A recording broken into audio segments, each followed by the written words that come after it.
Dominique Farrugia, nous sommes très heureux de vous avoir ici à Nice pour la sortie de ce film Sous le même toit. Bonjour. Bonjour.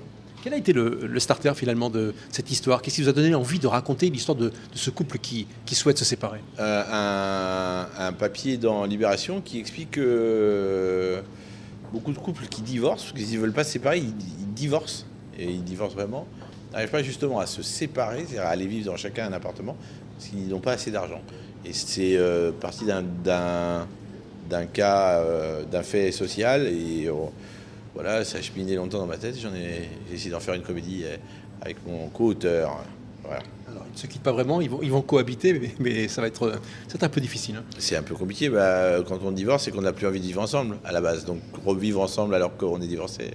Voilà. Il a 20% de l'appartement, elle en a 80, et il vit dans ses petits 20%. Le choix des comédiens, la comédienne, parce qu'en fait, ce sont tous des comédiens qui ont un capital sympathie auprès du grand public. Je pense à Manu Payet, je pense évidemment à Gilles Lelouch, à toutes les personnes qui sont dans ce film. Marie-Lou Berry. Après, vous savez, c'est un casting, c'est organique.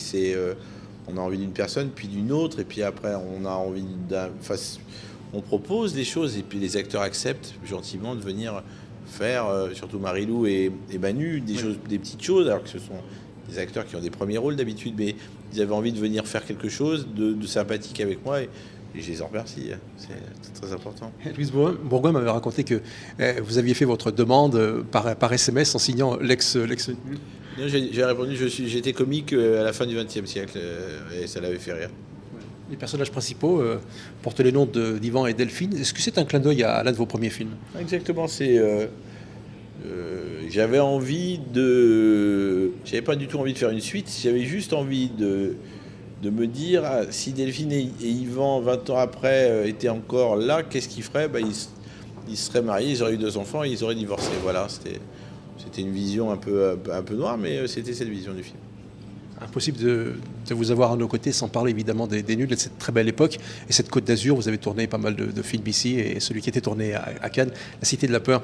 Est-ce que vous vous dites, on refera quelque chose ensemble tous les trois? Non, on se dit qu'on s'aime et qu'on est heureux d'avoir fait des choses formidables ensemble. Et maintenant, chacun a une carrière depuis longtemps, maintenant, on est séparés depuis plus de 20 ans, hein, et donc ça commence à faire. Alain est en train de tourner son film. Chantal excelle comme actrice et fait des films très très bons et très, très joyeux. Et c'est une magnifique actrice. Donc non, je pense qu'on est heureux de se retrouver, on est heureux d'être ensemble, mais je ne pense pas qu'on refera quelque chose ensemble. Voilà. Ouais. Dominique, ça fait maintenant 25 ans que vous vivez avec la maladie, mais vous continuez à faire les choses que vous aimez, avec passion. Et dans l'actualité, on parle beaucoup de cette lettre que vous avez signée avec d'autres artistes. On peut en dire quelques mots? Voilà, c'était histoire de parler du handicap pendant cette campagne électorale où on nous oublie un peu, même si certains des candidats en parlent. Vous avez la chance d'être dans une ville qui est plutôt pas mal équipée, avec un maire qui a longtemps fait attention à ça. C'est pas le cas dans plusieurs villes, et c'est surtout pas le cas à Paris, par exemple.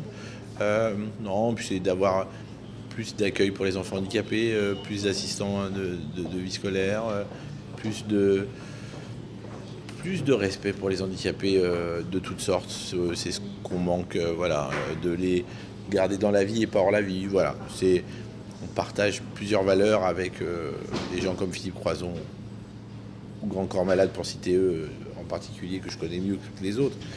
Mais voilà, je pense que ça valait le coup de se faire un petit coup de gueule.